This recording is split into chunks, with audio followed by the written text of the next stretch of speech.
como você se sente. O que faria nas últimas horas? Foram avisar assim tão de repente. Você não estava preparado. Passou a vida juntando riquezas, meu Deus. Alguém já lhe disse: ninguém pode comer. Ninguém!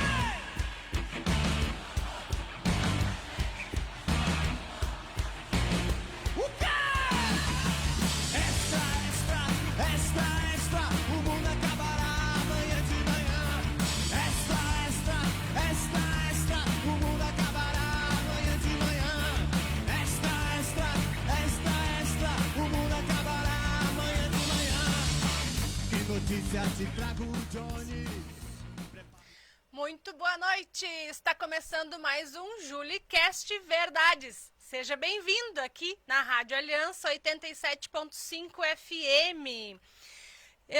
Eu quero primeiro dar as boas-vindas a todos que estão chegando, quem vai entrar, quem está vindo, quem vai ver depois. Seja bem-vindo a esta live, e não só live, né? Programa de rádio. Obrigado a você que empresta seus ouvidos toda semana aqui, né? Pra esta louca vir gritar no seu ouvido. Vim falar, vim... Mas hoje eu prometo que vem coisa boa aí. Então, já prepara o café, senta aí, que eu vou pegar minha água aqui que eu não abri ainda. Vou deixar aberta já, porque como nós vamos falar bastante, então eu já vou deixar minha água pronta aqui. E ó, o pastor também já vai deixar a água pronta, viu? Gente, eu quero falar aqui primeiro, antes da gente iniciar, da F-Store, né? Quem ainda não conhece, fica na rua Marcelino Ramos, número 1545. F-Store tem moda cristã, peças da Balardim, tem roupa masculina também, tá? Moda cristã e feminina, masculina e feminina. E tem algumas peças infantis. Então, se você ainda não conhece, digita agora aqui mesmo no Facebook F-Store, que já aparece ali a loja, você já pode ver as peças. Quero mandar um abraço para o grupo Sem Fronteiras, que também estão sempre aqui, sempre juntinho comigo, né? Sempre tem alguém aí do grupo Sem Fronteiras me assistindo. Então, um abraço desde já, mais que especial, para esse grupo de combeiros que viajam o Brasil. E fora do Brasil também, né? Um abraço aí para os velhos da Kombi. Os velhos da Kombi Genilda, daqui a pouco eles devem aparecer aqui nos comentários. Ó, aqui, daí assim eu consigo enxergar os comentários, porque senão esses dias eu tava dele falar aqui, achando que eu tava sozinha falando, e tinha um monte de gente comentando. Bem fora. Mas hoje nós vamos falar sobre chamado, e não só isso. Eu já falei muitas vezes sobre chamado, né? E é uma coisa que sempre mexe muito comigo e a gente sempre tem assunto para falar. Porque, afinal de contas, eu acho que é uma pergunta que todos se fazem. Por que eu estou nessa terra? O que eu vim fazer em cima dessa terra? E hoje a gente vai falar um pouquinho de chamado, de propósito e fidelidade a Deus. E eu recebo com muita alegria, né? Pastor Elias Costa. É Elias Costa dos Santos. É que a gente sempre fala Elias Costa, né? Daí daqui a pouco acaba não sabendo. Pastor Elias é nascido em Rivera, no Uruguai. Mas que chique, viu só? Tô com visita internacional hoje. Pregador internacional, viu só? Criado ali na fronteira, em Santana do Livramento, vindo de uma família cristã. Começou cedo na obra do Senhor, aos 18 anos. Já iniciou o ministério da palavra, né? Você já começou pregando então cedo. Deixa eu terminar, porque senão nós vamos entrar lá no meio já do negócio. E hoje serve como pastor, né? Na igreja ADV, Assembleia de Deus, a Vida Nova, aqui em Caxias do Sul. Legal. Liga lá seu microfone, pastor. Muito legal ele ter aqui. A gente estava tentando combinar e hoje foi em cima do laço. Mas deu certo. Mas deu certo. Deus é Deus. Um prazer lhe ter aqui e hoje nós vamos falar bastante. Amém. A satisfação é toda minha. É um prazer estar aqui com vocês neste podcast, né? Diga-se de passagem, eu já fiz dezenas de programas de rádio, mas um podcast é o primeiro, né? E é um prazer estar aqui contigo, pedindo a permissão, a licença, né? Dos nossos amados irmãos e amigos e ouvintes, para entrar no recesso do lar, do carro, da intimidade deles, para levar essa conversa agradável que está sendo desde antes de nós começarmos a transmitir esse programa. Que legal. E olha, gente, eu vou dizer para vocês que vai ter muita coisa legal, porque, que nem o pastor disse agora, ele está acostumado a vir fazer o programa, a vir falar da palavra, a vir cantar, que canta muito bem, para quem não sabe, diga-se de passagem. Obrigado. Mas hoje nós vamos ver a pessoa por trás do pastor e o que lhe trouxe até o pastoreio hoje, né? Vamos começar lá, então, que o senhor cresceu numa família cristã. Pela misericórdia e pela graça de Deus, desde meus avós são cristãos. Hoje estou na 6ª geração já da minha família. Meus avós, tios, pais, a filha, o neto já está tocando carrom com 6 anos de idade. Nossa, Então, 6 anos. 6ª geração já. Eu comecei a tocar, na realidade, com os meus 5 anos de idade. Então, eu estou no ministério do louvor, da música, assim, há 50 anos. Eu estou com 55 já, pela misericórdia de Deus, né? Sim. Eu estou há 50 anos nesse ministério, louvando a Deus, tocando. Comecei com um violãozinho de plástico, sabe? Num coral orquestrado, que era na época. E ali eu comecei a tocar e começou ali a minha carreira ministerial, na realidade, né? Uhum. Depois veio escola dominical para crianças, jovens, adultos. Fui a professora da escola e assim comecei, sabe? E graças a Deus estamos aí, caminhando há 55 anos hoje diante de Deus, seguindo o exemplo do meu pai, né? Meu pai, quando faleceu, estava com 63 anos de fé. De fé. De fé. Uau! Uau! Minha mãe está com 90, ela deve estar mais ou menos com esse tempo de fé também, 63, 64 anos já. Uau, que bênção, né? Eu posso dizer também que eu tive esse privilégio de crescer, né, numa família cristã. Meu pai não era cristão, se converteu, minha mãe também não era, se converteu logo menina, né, moça ainda. Então, quando eles casaram, os dois já eram convertidos. Mas é diferente, né? A gente crescer num lar cristão do que crescer no mundo. Né? A gente tem algumas visões diferentes, algumas perspectivas e expectativas diferentes. Você sabe que o crescer no meio evangélico, muitas vezes, o jovem é discriminado por causa disso. Eu fui muito.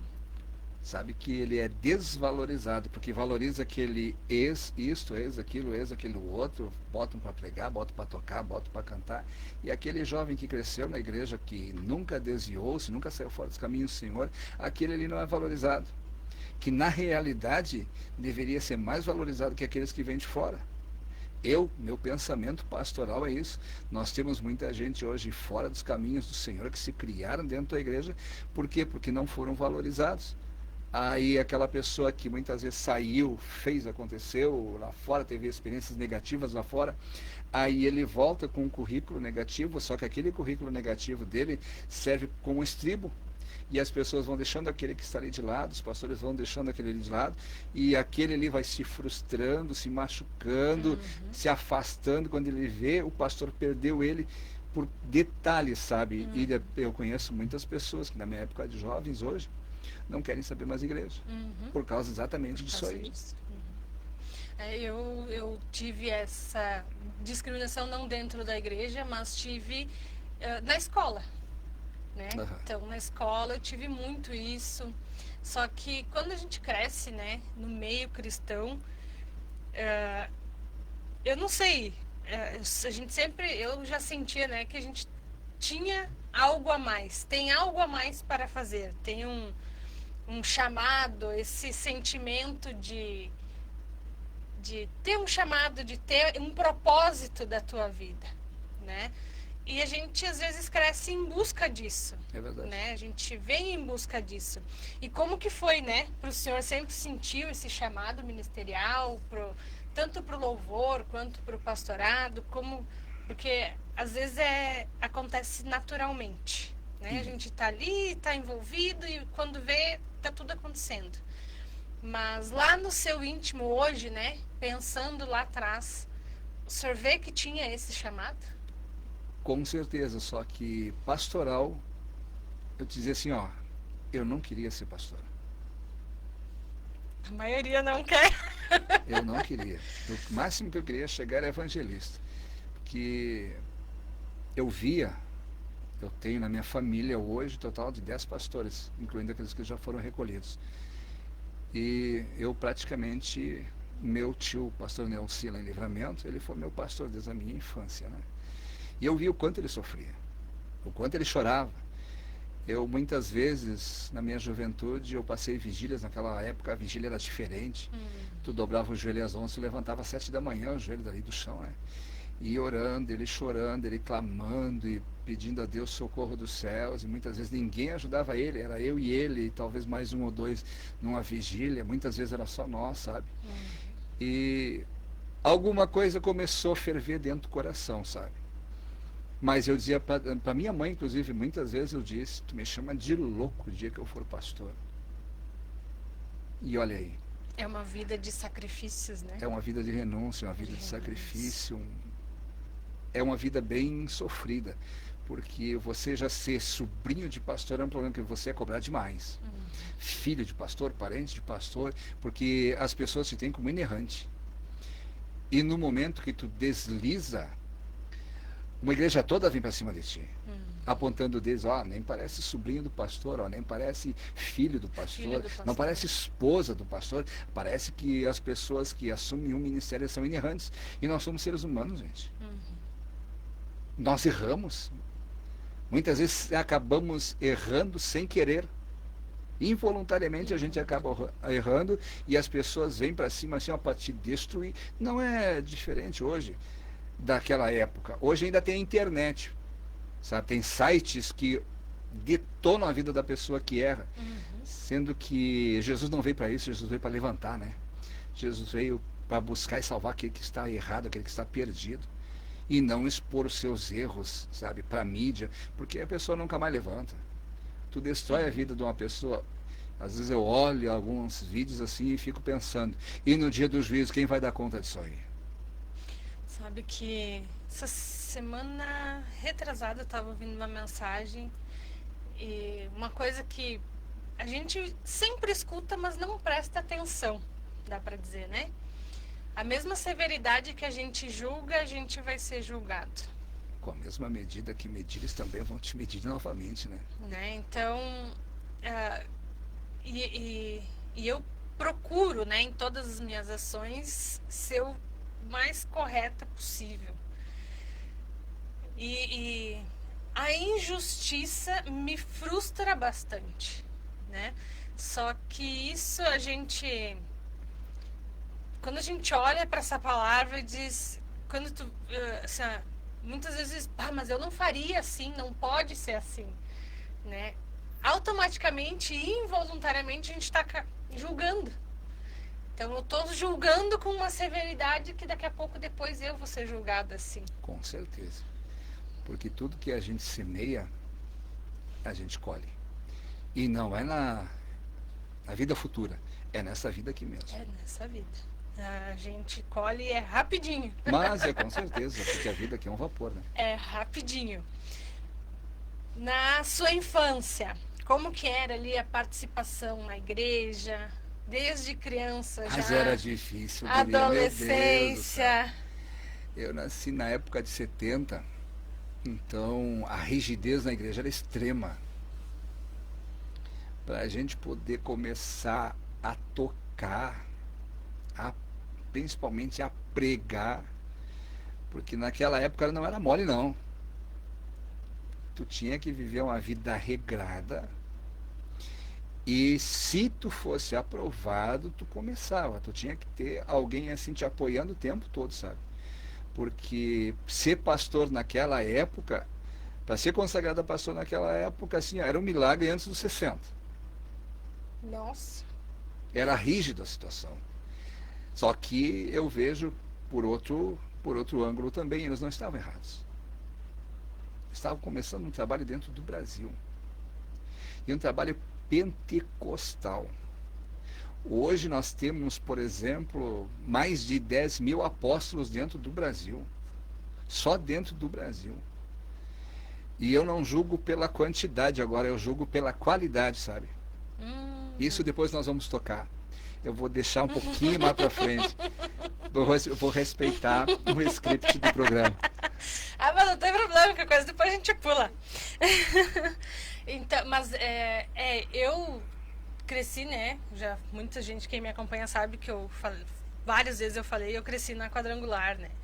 E essa interação já era mais avançada. Eu sou de 89, né? Então eu já cresci assim, com 6 anos de idade eu já ia pro altar cantar. Então eles incentivavam essa participação, né? Precoce, de repente, pode ser. Eu me batizei com 11 anos. Eu Então, com 12. Logo que pude ter a idade para me batizar, eu quis me batizar. A gente tinha um grupo de dança. Inclusive, nós vamos tentar, porque ainda não está confirmado, tentar se reunir segunda-feira que vem, porque agora uma mora num lado, outra mora no outro, né? Então, e são amizades que a gente construiu ali, né? Ao longo dos anos, essas amizades a gente construiu de um grupo de dança de dentro da igreja que se prolongou a vida adulta, né? O que não é fácil. É complicado. É bem difícil. É extremamente difícil hoje tu ter amizades assim, né? E na época, a gente criança, né? A gente era incentivado a estar junto, né? Na verdade, posso dizer que eu não tinha escolha, né? Minha mãe dizia, vamos pra igreja, enfiava a roupa e vamos. Não quer saber de se tu fica em casa, se tu não fica, o que tu vai fazer. Então, lá em casa era assim. Enquanto tu comer do meu feijão, beber da minha água, faz o que eu quero. Faz o que eu mandar e acabou, né? Exato. Democracia da porta pra fora. Dentro de casa é ditadura. Senão o chicote pega. Ou cinta de couro, vara de marmelo. Relho. Não tinha relho. Ah, lá em casa tinha. Então a gente acabava, às vezes, eu acho, indo até por obrigação, mesmo na adolescência. Porque aquela época, assim, de fase rebelde, eu posso ter tido. Mas, às vezes, conversando com as pessoas, né, que não tiveram a mesma criação que eu vejo que foi muito diferente. Né? Que se a pessoa... hoje, vamos dizer por hoje, se o adolescente não quer, ele não vai. Se a mãe e o pai, digamos, se arrumam para ir para a igreja e o adolescente diz que não vai, simplesmente ele não vai e fica em casa. O que na minha época não era assim. Que eu acho um grande erro. Como é que era na sua época, pastor? Na minha época eu não tinha escolha. Então nós estamos bem parecidos.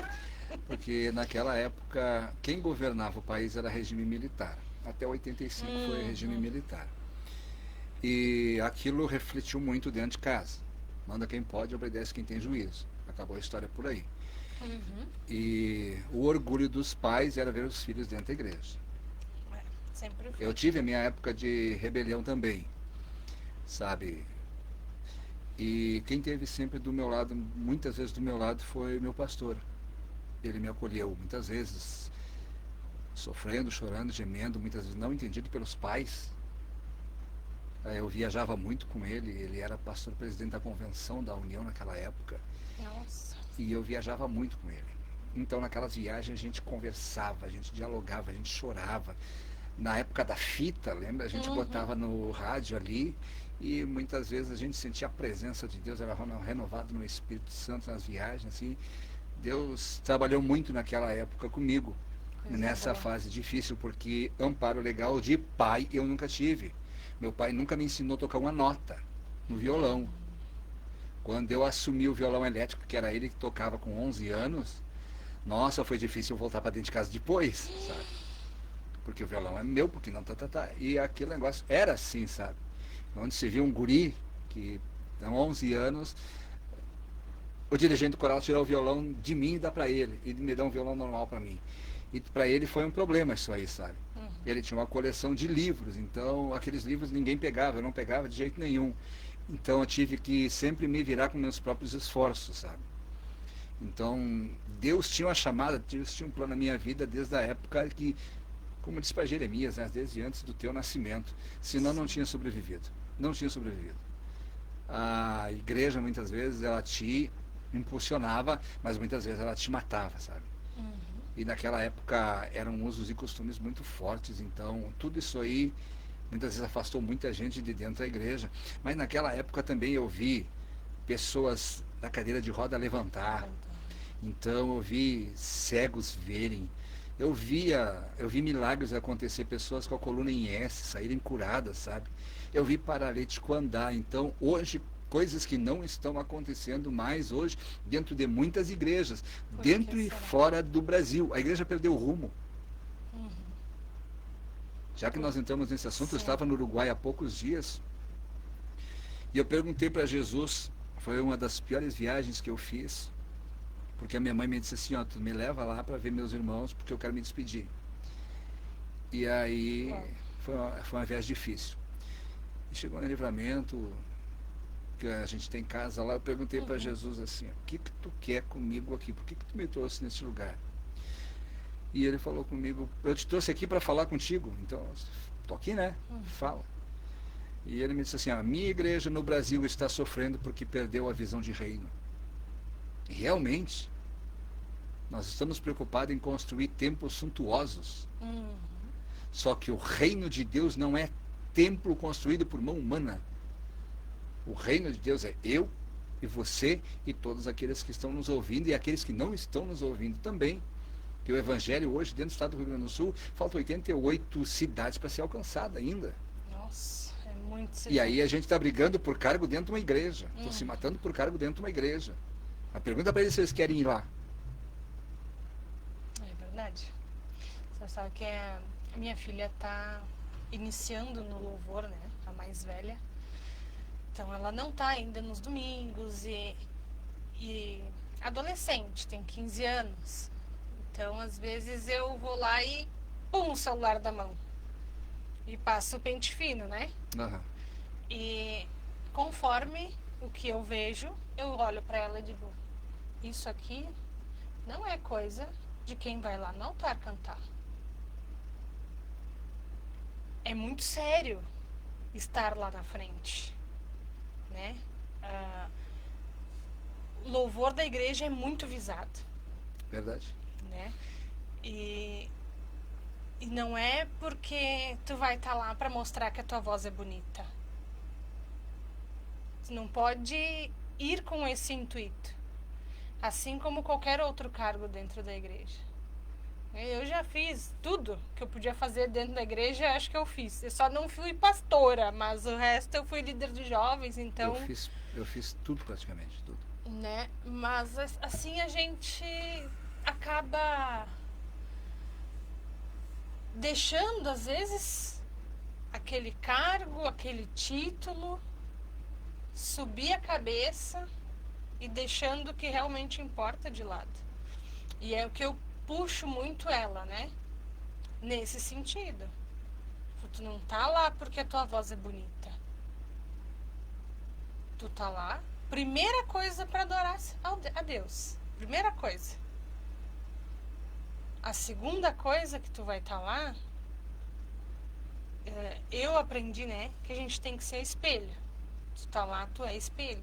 Tua vida tem que demonstrar o que, né, tem que fazer jus. Exato. Ao que tu tá exercendo.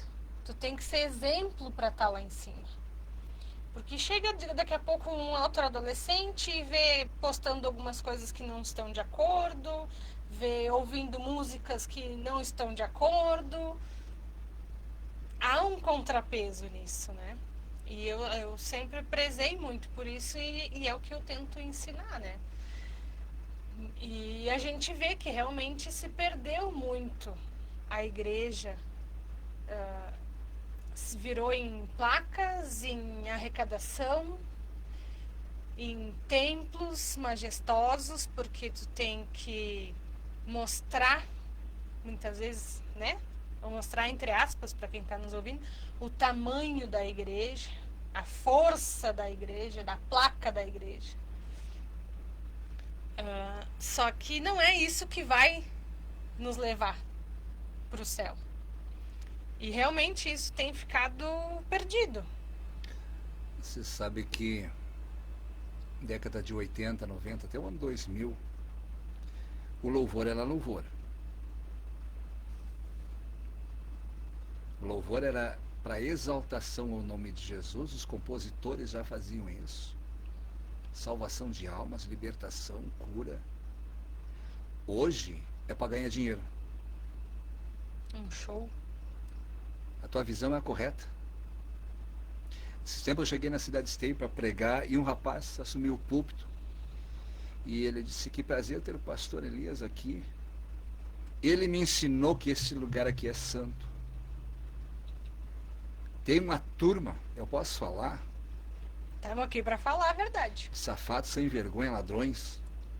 Eles usam o palco, o púlpito da igreja, como estribo para a política, para ganhar dinheiro. Tanto é que hoje o mundo gospel virou um meio de vida. E muito bem elaborado, e quem está nele ganha muito dinheiro. Só que por que eu chamei de ladrões? Porque estão negociando com aquilo que não é deles. Porque se aquele que deu o talento, o dom para eles, cortar a voz deles, o que acontece? Uma folha da árvore não se move se não for pela permissão de Deus. Nós estamos vivendo em épocas que as pessoas estão se corrompendo e corrompendo o evangelho. Eles estão adequando a Bíblia à visão deles. Só que a nossa visão não vale para nada. O que vale é o que Deus inspirou nas Escrituras. Ele não pediu a opinião de ninguém para inspirar as Escrituras. Toda a Escritura é inspirada por Deus. Então, ele não pede a minha opinião. Ele diz assim, ó, é assim, assim, assado. Acabou a história. Quando nós saímos fora disso aí e colocamos a nossa visão, nós estamos sendo lobos com pele de ovelhas para destruir. Nós somos enviados pelo diabo para destruir a noiva do Cordeiro. E a noiva do Cordeiro está sendo muito prejudicada dentro do Brasil por causa dessa visão aí. Sabe, até a época de 2000 isso aí estava freado ainda. Mas hoje não se sabe mais o que é louvor e o que é música. O que é um show, né? Porque virou show. Virou um show. show. Ah, eu quero trazer fulano ou Beltrano Ciclano dentro de Caxias. Por menos de 90 mil, tu não acha. Meu Deus. Tu não acha. É muito dinheiro, né? É por isso que, né, a gente está do jeito que está. Hoje tem igreja, tem título denominacional para tudo que é gosto. Tem cantor para tudo que é gosto. Só que nós vamos olhar pela Bíblia mesmo, tem muita coisa fora dos estames da palavra de Deus hoje aí. A tua visão é certa, eu te parabenizo por isso. Eu criei minha filha nessa visão. Hoje ela dirige com uma igreja, junto com o esposo dela, e nessa visão ela está criando o filho dela também. O púlpito é lugar santo. É sagrado. Acabou. Nós, inclusive na igreja, né, nós nem subíamos, né? Terminou o louvor, terminou o culto, proibido criança correr em cima do altar. Não é lugar de criança. Não é lugar de estar correndo, de estar pulando, de estar brincando em cima do altar. Por causa disso, porque é santo, é sagrado. O púlpito era para pastor, evangelista e presbítero. Nem os diáconos sentavam no altar. O diácono era para trabalhar na nave do templo. Eles eram servidores de lá. Precisava de alguma coisa, de uma água aqui, dali, da colar. Eles estavam ali prontos para servir. O pai e a mãe serviram anos e anos no diaconato e sempre atento, né? Sempre lá, alguém fazia menção de levantar. Diziam lá, Exato. uma água. né? Precisava de alguma coisa, alguém derrubava alguma coisa. Às vezes criança chorando, sempre tinha bala, porque daí às vezes criança chorando sempre dava uma bala, alguma coisa para acalmar a criança. Então, hoje, não. Hoje a gente vê as crianças correndo, a gente vê as crianças falando. Nada contra também, né? Se a igreja daqui a pouco que você vai permite, tudo certo, né? Dizendo como a gente foi, como eu fui criada, né? Vendo Sim. as coisas, o andar do culto dentro da igreja, né? Eu me sentava do lado da mãe, a mãe me botava sentado do lado dela, eu só tinha direito de fazer uma coisa, respirar. E se fizesse mais, ia pro beliscão. Aham. Deus o livre no banheiro. É, Não tinha esse negócio. Porque na hora do culto era culto. Acabou. se fosse pro banheiro, era pra levar uns tapas. Ai, Deus do céu. A mãe não tá aí vendo, senão ela ia botar. É verdade. Quando o senhor iniciou lá aos 18 anos? Há 37 anos atrás. Só um pouquinho de tempo. A minha idade é só um pouquinho de tempo. Como que foi aí? Bateu um medo, Até hoje aquela bate. insegurança? Falar da palavra sempre dá um temor, né? A gente sempre A vem... primeira vez é horrível. É verdade. Naquela época eu peguei um livro do escritor Orlando Boyer, intitulado Vencear o Mestre Chama. Nunca mais esqueci da primeira mensagem. E era numa congregação na casa do pastor, do presbítero João Machado. Uma congregaçãozinha pequena. Era um culto no lar que tinha uma congregação ali. E ele era uma pessoa muito conservadora, muito rígida. E a minha primeira mensagem foi na frente dele. Eu sei que eu li sobre o juízo final. Quando eu cheguei no final daquela leitura, assim, eu levantei os irmãos, vamos orar, e aqui pro banco. Eu não sabia nem para que lado tinha saído. É horrível a primeira vez. Mas até hoje, dá aquele frio no estômago pela responsabilidade que tu tem diante de Deus. E pregador que não tem frio no estômago antes de pregar, pode contar que ele está morto. Treme a perna, sabe? Não tem esse negócio. Depende ali 100% e mais um de Deus. Sabe? Não tem. Eu lembro a primeira pregação que eu fiz num culto de domingo. Nós já estava, acho que há um ano, líder dos jovens. A gente estava com uns 20, entre jovens e adolescentes. E aquele dia o pastor me chamou e disse pra mim, me disse, tal dia tu vai pregar. Eu estudei tanto, li, reli aquela pregação e ainda assim na época a gente não tinha, quer dizer, já tinha impressora, computador, tudo, mas eu não tinha em casa. E eu escrevi à mão, de tanto que eu estudei, eu escrevi à mão, acho que deu mais de 7 folhas. Gente. E me achar naquilo tudo, na frente de todo mundo na igreja, eu disse, sangue de Jesus. E eu falei sobre sermos o exército de Cristo, né? Que nós somos o exército de Deus na terra. Eu também lembro da pregação. E eu lembro que eu falei, e volta e meia eu perguntava, né, se as pessoas estavam me entendendo, se estavam comigo. E daí a gente tinha hora também, porque não pode ficar muito, né? E eu naquelas 7 folhas, dali a pouco eu passei lá pro final, assim, e larguei as folhas de um lado e falei que eu não lembro, essa parte eu não lembro o que eu falei. E chamei as pessoas lá pra frente para orar, chamei o louvor, e aquela hora, eu lembro que foi a hora que Deus desceu, assim. Então, por mais que a gente estude, né, a gente se prepare, que nem quando líder de jovens também a gente estudava muito, eu assistia muita pregação, Miles Monroe, eu assisti acho que todas as pregações que tinham disponíveis no YouTube, eu ouvi todas. E quando a gente largou a liderança, foi por causa disso, por causa de uma pregação que eu vi do Miles Monroe, que eu estava tendo uma visão. Eu tinha uma visão que era essa de que eu cresci, que o adolescente não tem escolha. O pai e a mãe levam e deu, né? Exato. E eu estava tendo uma visão e o restante da liderança da igreja estava tendo uma visão diferente. Então eu disse, opa, então eu não vou ser eu que vou causar uma divisão dentro da igreja. Então foi aí que eu resolvi entregar meu cargo, né? Porque é uma responsabilidade. A gente está com jovens, principalmente, né, afintos. É uma igreja dentro de outra igreja. Eu já fui líder jovem. E não é fácil. Não é fácil tu coordenar, tu fazer que eles discutem, tu fazer que eles prestem atenção no que tu está querendo passar, tu falar uma linguagem diferente, né, para eles. E no culto que eu preguei, eu trouxe a mesma linguagem. Uma linguagem simples, uma linguagem que fosse fácil para todos entender. Porque eu sempre procurei falar assim, né?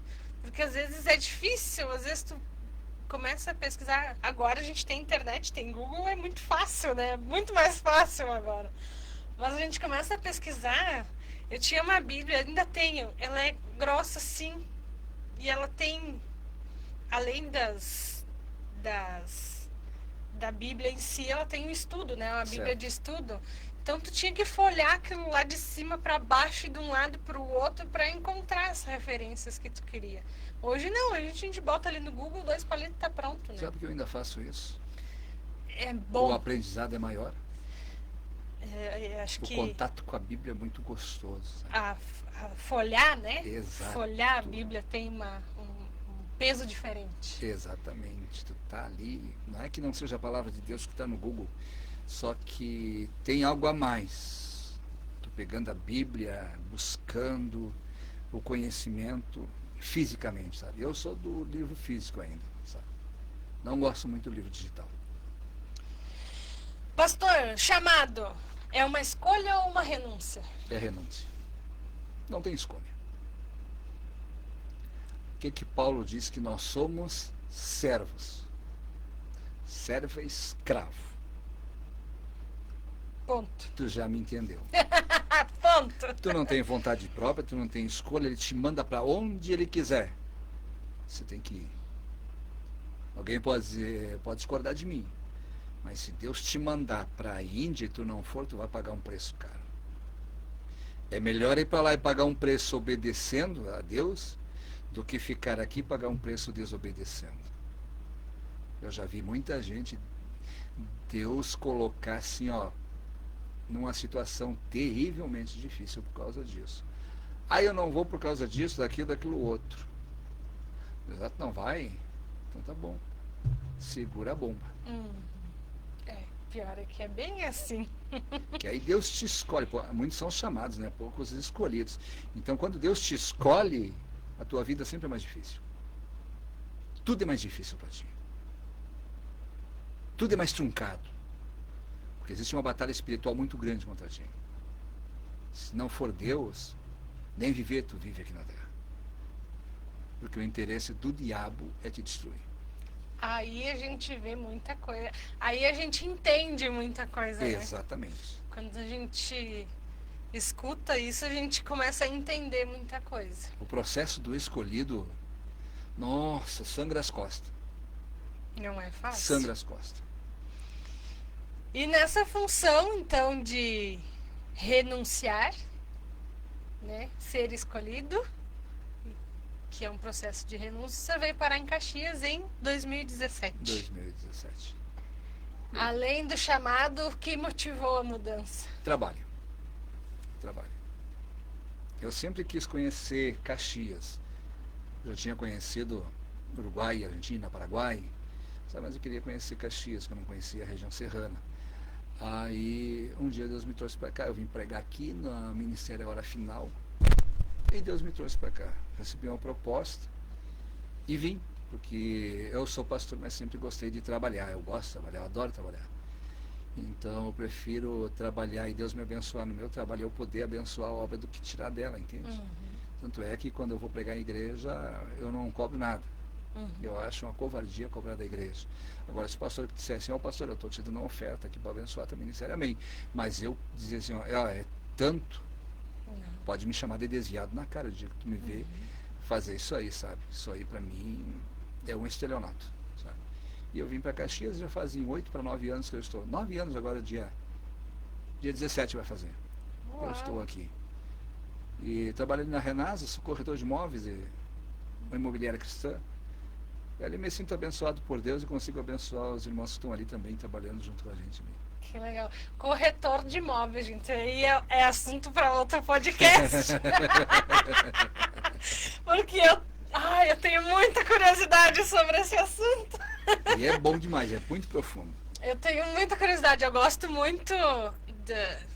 Volte e meia, tô olhando casa, tô olhando, sei lá, apartamento. Volte e meia eu fico futricando, assim, olhando na internet. Eu gosto de olhar, e é algo que, como não é do meu dia a dia, então é uma coisa que me traz muita curiosidade, né? Saber como funciona, tudo, mas isso é assunto para outro podcast.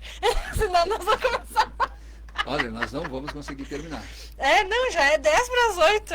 Nós não vamos terminar. Então foi uma decisão profissional. Exato. E começar do zero. É um Numa desafio. cidade de gringo.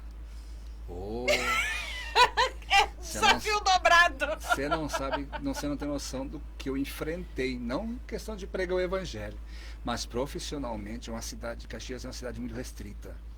Eu sou caxiense, E eu posso dizer o caxiense, assim, ó, para te aceitar, vai longe. difícil. Hoje, claro, eu já montei a minha carteira, já vai fazer praticamente 9 anos que eu trabalho aqui. Mas no início foi difícil. Foi dificílimo. Só por não ser daqui. O dono da imobiliária, o Alexandre, sempre me dizia, Elias, tu nunca disse que tu não é daqui, porque senão tu não vende. É a realidade. O gringo é muito fechado. A cultura, né, caxiense é uma cultura bem fechada, bem ruim. É aquele tipo de lugar que conforme tu entra, conforme a roupa que tu entra, conforme o carro que tu anda, é muito status, né? O caxiense é muito Tu é medido status. pelo que tu tem. E não pelo que tu pode fazer e o que tu pode agregar, né? E pelo que tu é. E pelo que tu é. Então, E Caxias, hoje eu sinto um pouco menos isso, mas ainda tem. É Conforme grande, os é círculos sociais, vamos Exato. dizer assim. Para te entrar num círculo social, dependendo do nível desse círculo social, é bem difícil. É verdade. É bem É difícil. verdade. E, infelizmente, né? Tem lugares que não, que é super tranquilo, né? É por isso que Caxias está uns 30 ou 40 anos atrasado. Caxias era para ser Uma potência. uma potência dentro do Brasil. Infelizmente, ainda não é. Eu acredito que vai ser. Mas, por enquanto, está engatinhando ainda. Tá engatinhando, é verdade. A gente comentou um pouco, né, sobre os dias da igreja hoje. E o que o senhor vê? Então, chegou a hora, né? Essa pergunta é complicada. Da igreja hoje. Tanto, né, esse esfriamento, que a gente pode dizer, espiritual, que esses dias até minha irmã foi num evento que é o Descend, que é o enviado, né, ou enviados, que teve em Curitiba e teve em mais 4 outros estados do Brasil. E eu assisti a manhã toda o evento, e foi até a noite, eu assisti só no período da manhã. Mas ver ali várias igrejas reunidas, né, buscando o avivamento, buscando, né, não mais placas e sim Cristo, aquilo ali me deu uma pontinha assim de esperança. Para nós Eu todos, acredito, né? eu acredito num avivamento, vamos dizer assim. Só que A igreja no Brasil, hoje eu ouço as estatísticas, 70% do Brasil é cristão, sabe? Só que eu não acredito nisso. Nós estamos vivendo avivamento coisa nenhuma. Porque o verdadeiro avivamento, quando ele está no meio da igreja, a macumba diminui, o tráfico diminui, a prostituição diminui, o feminicídio diminui, a criminalidade diminui, aonde era ponto de tráfico, de prostituição, torna-se congregação. Por quê? Porque o reino de Deus chegou no meio do povo. Agora, se o cristianismo está crescendo, macumbaria também está crescendo, a bruxaria também está crescendo, a magia negra está crescendo, as falsas religiões estão crescendo, o tráfico está crescendo, a violência está crescendo, o feminicídio está crescendo, cada dia mais assustadoramente. Aonde é que está o avivamento genuíno nisso aí? O avivamento genuíno ele vem embasado na Bíblia, na transformação de vida, na libertação, na cura. Sem isso, não existe avivamento. Nós estamos, tem muito pregador enganando o povo. Eles estudam, para quê? Para emocionar o povo, com frases prontas. Só que nós não precisamos de frases prontas. Nós não precisamos de coaching no altar. Nós precisamos de pregadores no altar. Homens e mulheres cheios do Espírito Santo de Deus, que quando eles preguem a coisa aconteça mesmo. Aí tu vê o narcotraficante sendo salvo, aí tu vê a pessoa sendo restaurada de vida, aí tu vê Deus operando. A hora que eu ver isso aí, eu digo assim, está acontecendo um avivamento dentro do Brasil. Enquanto isso não acontecer realmente, começa em mim, começa em ti, a anunciar a verdade de Deus. Apesar que no Brasil hoje, se você disser a verdade, você é processado. Eu posso muito ser processado pelo que eu estou dizendo assim, mas a Bíblia diz assim, quando o Filho vos libertar, verdadeiramente sereis livres. Acabou a história por aí, sabe? Nós vivemos hoje num mundo com algemas invisíveis. Esse mundo jaz no maligno, mas a igreja está aqui para quê? Para que Jesus veio? Para desfazer as obras de Satanás. Acabou a história. A igreja é o povo que vai subir aos céus. A igreja é o povo triunfante. Só que nós temos que vestir a camiseta enquanto é tempo. Nós vestirmos a couraça enquanto é tempo, colocarmos a espada na nossa mão e guerrearmos essa batalha como verdadeiros homens e mulheres de Deus. Enquanto isso não acontecer, não adianta confiar em presidente, seja do partido que for, porque a solução não está nas mãos dos homens, a solução está nas mãos de Deus. Amém. Qual que é o maior desafio hoje de ser pastor? Pregar a verdade e viver a verdade. Hoje tem pastores já sendo processados no Brasil por pregarem a verdade. Por falar a verdade. Por falar a verdade. E esses dias eu ainda comentava com outro pastor.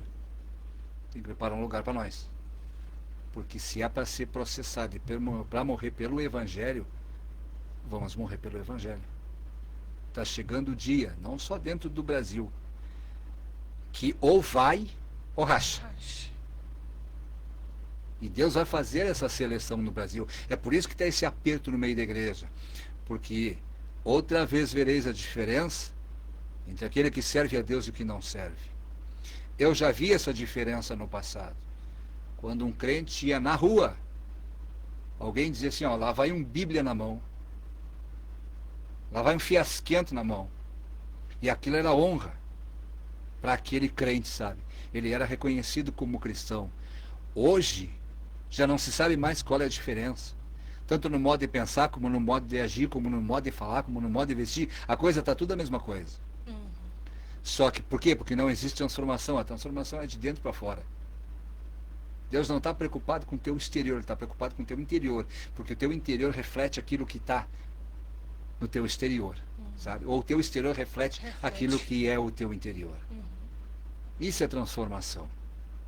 O que Jesus disse, que Pedro diz lá em 1,16 da carta de Pedro, sede santo porque sou santo. Ele não disse sede santo como eu sou santo, mas ele disse porque sou santo. Ser santo não é ser inerrante, é levar uma vida consagrada a Deus. em todos os sentidos da nossa vida. Eu sei que de repente eu vou ser bombardeado no Facebook, sabe? Mas é meu pensamento e eu não solto dele, não soltei há 37 anos e eu vou morrer nesse pensamento, sabe? É ele que vai me levar à glória. Amém? Nós, todos. Amém. Nós todos. Puxa, que passou rápido. Passou, né? Eu botei o nome do programa, né? Julicast Verdades, por isso. Né? Porque é a sua verdade. Assim como é a sua, pode ser de mais alguém que está nos ouvindo ou nos vendo. Mas a minha também. Né? Que nem eu falei no início, né? De ser o mais correto possível, tu agir o mais corretamente possível. Né? Não significa que nós somos perfeitos. Mas a gente segue alguém que é. Agora, a hora que nós formos perfeitos, ele nos chama, né? Nós estamos no caminho de uma perfeição. A hora que nós estivermos aptos, ele nos leva. Ainda tem muito para melhorar, tá, Jesus? Tenho muita coisa para fazer aqui ainda. Verdade. Temos, né? O que mais lhe preocupa quando o senhor olha para as famílias hoje? A estrutura. A família se desestruturou de uns tempos para cá. Em todos os sentidos. Inclusive na criação, se a violência está do jeito que está. A culpa é da família. Os pais muitas vezes não têm estrutura para estruturar os seus filhos. Hoje os filhos mandam nos pais. Os filhos fazem o que querem dentro de casa, os pais ficam rindo, dizendo assim, ai que bonitinho, que lindo, ai tem que deixar ele fazer. Não tem não, o filho tem que ter limite. Tem que ter o sim e o não, e o espera. Porque nem sempre você tem condições de dar aquilo que o filho quer. Senta, conversa com eles, espera. Ou faz por merecer. Ou sabe? Não é o tempo, né? Não é o tempo. Daqui a pouco, vamos pegar um exemplo bem, né, simples. Daqui a pouco uma criança de 2 anos quer pegar uma faca na mão para cortar alguma coisa. Não é o tempo. Exato. Né? É muito pequeno. Então, quando ele for mais velho, tiver lá seus 8, daqui a pouco, não sei, 6, tem criança que é mais evoluída, um pouco maior, que ele já vai ter uma coordenação motora melhor, né? Então, é um exemplo bem simples, mas não é o tempo, não é a hora de uma criança de 2 anos pegar uma faca na mão. Você quer ver um exemplo? Eu morei 15 anos dentro de Canoas. Eu vi meninas com 9 anos oferecendo seu corpo para prostituição. Bah. Eu vi meninos com 12 anos com a pistola na cintura. Inclusive mataram um amigo meu. Um deles matou um amigo meu. O rapaz estava trabalhando e o piá, só porque não gostou da cara dele, encheu ele de tiro. Meu Deus. A mulher estava grávida, a esposa dele, e um guri criado dentro da igreja, um guri bom, de boa, estava trabalhando na serralheria do pai dele. Então tu vê assim, ó, aonde está o defeito disso aí? É nas crianças, não é? É nos pais que não tiveram alicerce para dar para os filhos, não tiveram exemplo para dar para os filhos. Porque os pais também estão nesse caminho. Então, aí que entra a tarefa da igreja. Resgatar essas pessoas, trazer essas pessoas para o convívio com Deus. Para que ele venha a fazer a transformação necessária. É tarefa da igreja, tarefa nossa. Ir lá dentro. Eu cansei de pregar no antigo presídio central e eu vi o que Deus faz. Eu vi a transformação que Deus faz. Eu acredito em transformações. Eu prego muito em Desafio Jovem, Centro de Recuperação, e eu vejo o que Deus faz na vida desse povo. Mas eles estão lá porque eles chegaram lá estão no último. Tudo poderia ter sido evitado. Mas não foi. Nós paramos no tempo. Em vez de nós irmos lá, nós ficamos dentro da igreja. Restrito entre 4 paredes. E hoje nós perdemos uma geração por causa disso. Por causa disso, é verdade. Muitos se perderam por causa disso, infelizmente. Essa é a nossa realidade. Que conselho que o senhor daria para um jovem que se sente chamado? Que sente o chamado, né? Eu sinto que eu sou chamado para fazer, para pastorear, para ser evangelista, enfim. Porque eu acredito que o chamado começa antes de tu ter um cargo.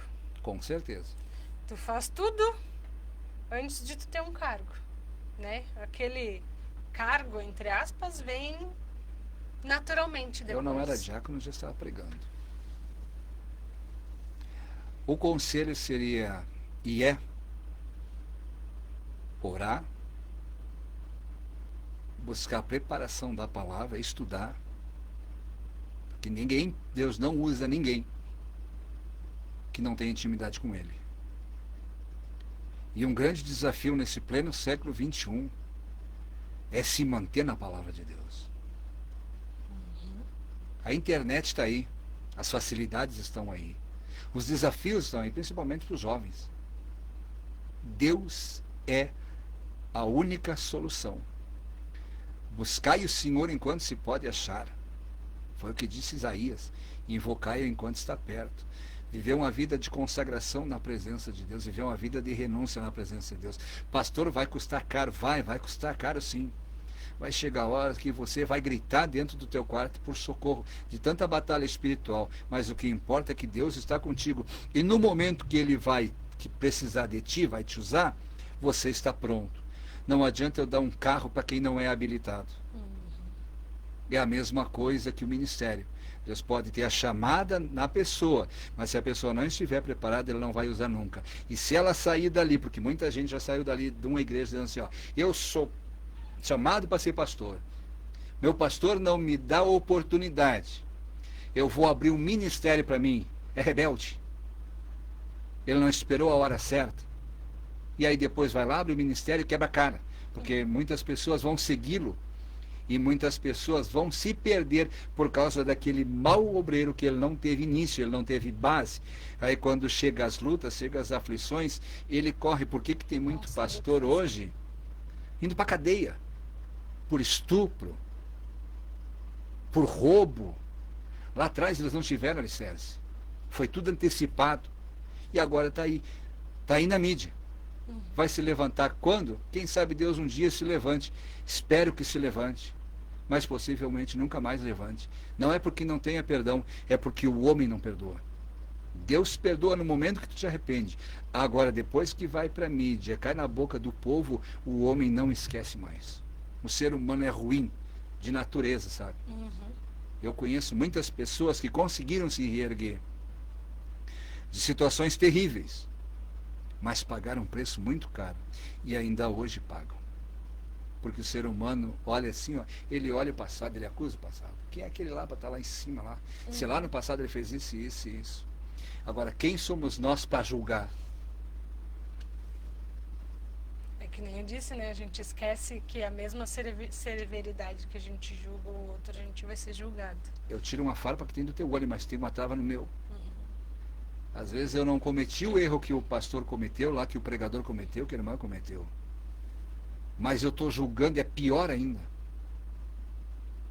A minha condenação que estou julgando é maior do que aquele que se arrependeu, porque aquele que se arrependeu está perdoado. Se ele continuar naquele nível ali, a salvação é garantida. E aquele que julgou, como é que ele vai acertar? Ele vai ter que ir lá pedir perdão para o irmão que julgou ele, se ele não tiver oportunidade. Pode ser os últimos minutos da minha vida aqui na Terra hoje. A gente não sabe, né? A gente não sabe. Aí eu pergunto, né? Onde nós passaremos a eternidade? E para quem está afastado, pastor? Volta o quanto antes. Jesus Cristo está voltando. Não tem outra solução. Não tem outro meio. Não tem outra vida se não for Jesus. Ele disse, eu sou o caminho, a verdade e a vida. Ponto final. Nenhum líder de religião no mundo conseguiu dizer isso aí. Jesus disse. Porque ele deu a vida. Ele comprou a salvação. Ele comprou o bilhete. Agora só resta-nos entrar por ele. Quem está afastado, você conhece a verdade. Você sabe que estamos vivendo os últimos dias. Então Deus vai te dar uma oportunidade, te dando a oportunidade. Agora, se você encontrar com a morte amanhã e não se arrepender a tempo, o inferno te espera, infelizmente. Infelizmente. Não é porque um dia você se batizou, um dia você, né, aceitou a Cristo que a salvação está garantida. É mentira essa teoria que tem aí. Uma vez salvo, sempre salvo. Isso é mentira. Não. E o senhor já estava falando, né? Mas o senhor pode continuar falando, deixar uma mensagem, né, para quem está nos ouvindo, sobre um pouco da sua história, de tudo que o senhor passou até chegar hoje aqui no pastorado. Uma reflexão aí de tudo que o senhor passou, se valeu a pena? Eu era a pessoa menos indicada para estar aqui, sabe? Eu era o improvável. Eu era desprezado. Já por ter vindo de uma família sem recursos, uma família humilde. Ninguém acreditava em mim. Nem meu pai quantas vezes me disse: isso não vai dar nada. Isso nunca vai ser nada. E antes dele falecer, ele me pediu perdão por tudo. Sabe que é triste dizer, mas muitas vezes a gente é discriminado no meio evangélico, no meio cristão. E as pessoas te amaldiçoam. Agora tu vai me dizer sim, valeu a pena, pastor? Valeu porque foi um aprendizado. Muitas vezes eu sofri, muitas vezes eu chorei, muitas vezes eu gemi, sabe? Quando eu tive um período fora dos caminhos do Senhor, eu jurava, nunca mais eu volto para dentro de uma igreja. Deus me trouxe de novo. Na próxima vez eu te conto como foi. Senão nós vamos ir aqui às 9. Até às 10 nós vamos. Ou vamos. Nós vamos encerrar a rádio aqui. Então, valeu a pena. E hoje a gente continua passando por lutas, por provas, por dificuldades, mas nós podemos dizer assim, ó, Ebenezer, até aqui nos ajudou o Senhor. E passe o que passar, custe o que custar. Como diz um louvor, né? Ainda aqui, para te servir, Jesus, eu tenho que chorar. Tem outro louvor que diz assim, ó, vai valer a pena, sabe? Vai valer a pena quando a gente chegar na glória e olhar toda aquela beleza que tem nos céus e olhar nos olhos do Cordeiro de Deus, aquele que tirou o pecado do mundo, e dizer, Jesus, valeu a pena sofrer. Vale a pena servir a Deus, independentemente da situação que esteja. Eu já vi pessoas no leito de morte, com câncer, e me dizia assim, ó, pastor, ali a Nova Jerusalém está chegando para mim. Valeu a pena a dor, pastor. Valeu a pena o câncer, o que eu sofri, o que eu chorei, o que eu gemi. Mas eu estou entrando pelas portas celestiais. E eu orar pela pessoa de tarde e no final da tarde ela encontrar com o Cordeiro. Vale a pena. Com certeza vale a pena. Verdade. Dá vontade de chorar. É um caminho que Cristo não promete que vai ser um mar de rosas. Ele promete uma chegada gloriosa. Né? Contanto que está escrito, né? Que no mundo tereis aflições. Mas... Tá difícil aqui. Tá difícil. A presença de Deus está aqui. Mas não é... É gratificante. Sabe que hoje eu vi uma amiga minha postou ali, de uma outra menina que eu conheci também. A gente estava falando antes sobre ajudar, né, no off. E eu olhei aquela menina, ela fez uma vaquinha e tal, e eu disse, cara, peguei, abri, fiz, né, uma ação ali. E logo depois chegou uma pessoa no meu trabalho, pegou e puxou um valor do bolso e me entregou.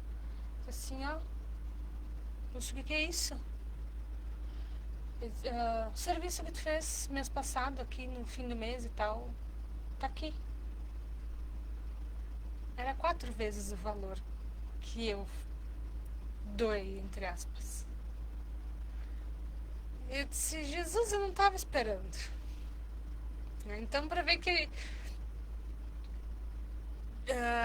às vezes a gente faz, e eu ia fazer, quando a gente abre lá a vaquinha, aparece alguns valores, né?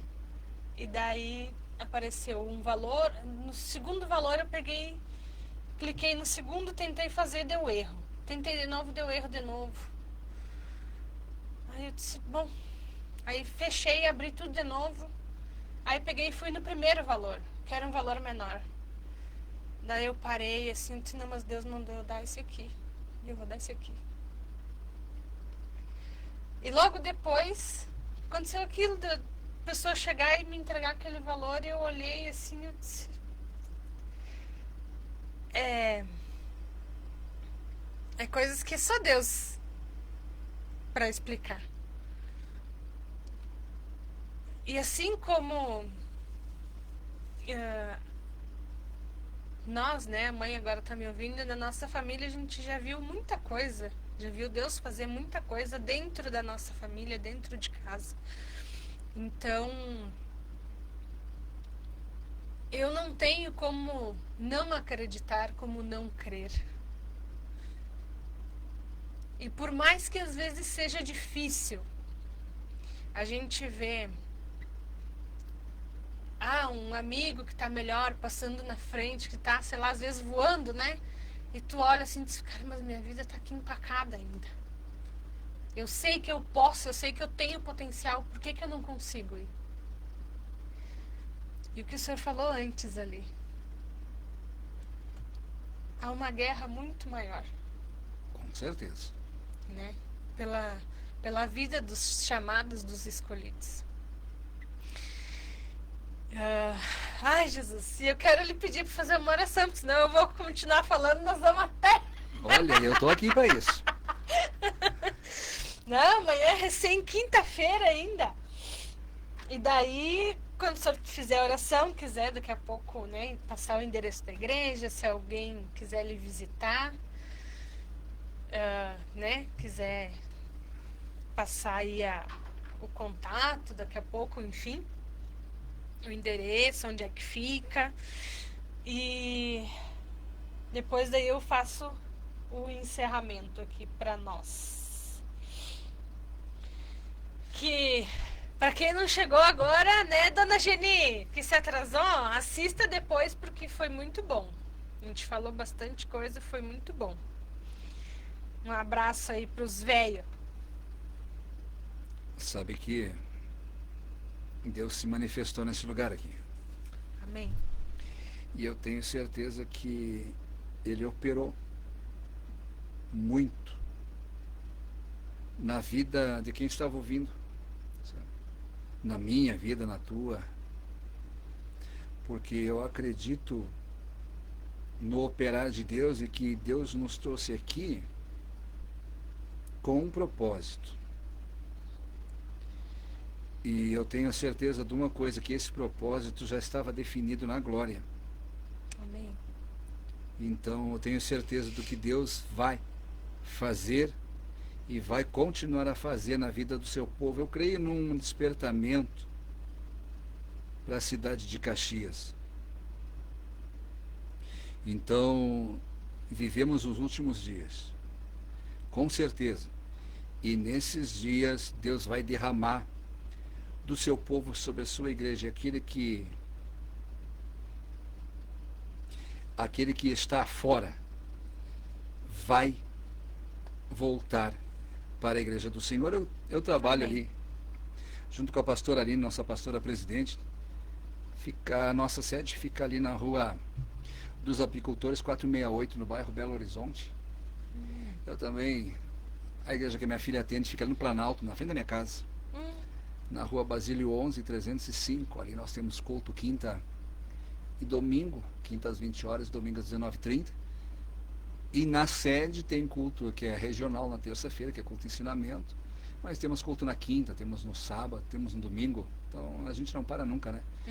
E os nossos ouvintes são bem idos, né? E eu quero deixar um convite especial aqui para o dia 3 de março. Nós vamos estar na Festa da Uva. Noite Gospel. Vai começar ali às 18 horas e não sabemos que hora vai terminar. Então, grandes nomes da palavra estarão ali, e o principal de tudo é que Deus estará ali, salvando vidas naquele lugar. Então, eu deixo aqui minhas considerações, meu agradecimento a Ti pelo convite. Foi uma honra ter estado contigo aqui nesse podcast muito lindo, muito abençoado. Que Deus continue a te usar rica e poderosamente. Sabe, que a Tua voz ecoe pelos 4 cantos da terra.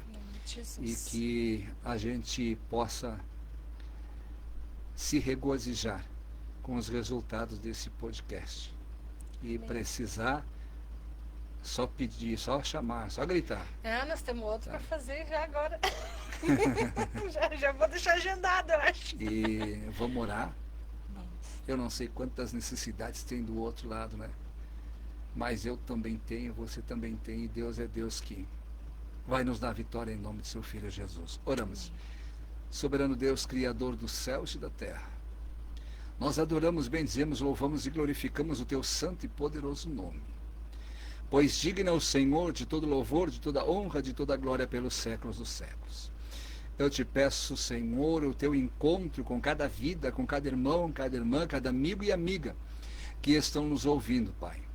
Ó Deus maravilhoso, nossas opiniões foram postas aqui, Senhor. Agora eu te peço, meu Deus, faz a tua obra no meio do teu povo, no meio da tua igreja, Senhor. Ó Senhor, aonde está, Senhor, chegando o som desta rádio, ó Deus maravilhoso, onde chegar esse podcast através da internet, do Facebook e do YouTube, Pai.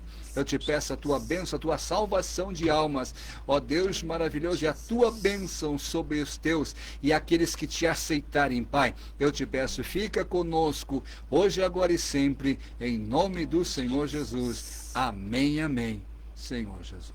Amém. Pastor Elias, então foi uma honra, né, lhe receber aqui no JulieCast, aqui na Rádio Aliança. Que Deus continue usando a sua vida poderosamente cada dia e cada vez mais. Amém. Aqui na rádio, por onde quer que o senhor andar, no seu trabalho e principalmente na igreja. Olha, guria, estão lá, nos ouvindo lá no Uruguai. Olha ali, que legal! Pastor Cláudio da Silva. Deus te abençoe, meu querido, meu mano. Um abraço. Que legal. Deus abençoe aí, pessoal. O senhor quer mandar abraço para mais alguém? Meu pastor, o pastor Pedro, meu pastor presidente nacional, pastor Aline, pastor Homero, nossos pastores regionais, abençoe. E todo esse povo Vida Nova, e todo esse povo de Deus, né, que está nos ouvindo. A todos o meu forte abraço. Minha guria que fez a arte do anúncio. Muito bem, parabéns. Então, Deus abençoe, muito obrigado. Deus continue te usar poderosamente. Amém. E vou mandar de novo um abraço aqui os velhos da Kombi, né? Dona Geni tá aí. E você que nos acompanhou até aqui e até agora, compartilhe esse episódio, né? Envie para alguém que precisa ouvir essa mensagem, precisa ouvir tudo que nós falamos aqui. E não esqueça, Deus tem um propósito para a sua vida também. Assim como Ele usou o pastor Elias, desde sua infância e juventude, e vem usando ainda. Criou aí as suas filhas, seu neto, criando todos na palavra. Assim como Deus tem um propósito para ele, Ele tem um propósito para cada um de vocês que está nos ouvindo. Amém. Basta você dizer sim. E que Deus abençoe a sua vida, o resto de semana e o seu mês também. Que Deus seja louvado por esse dia e por cada vida de cada pessoa que esteve e ainda vai estar conosco aqui. Um grande abraço, gente, e até semana que vem. Tchau, tchau.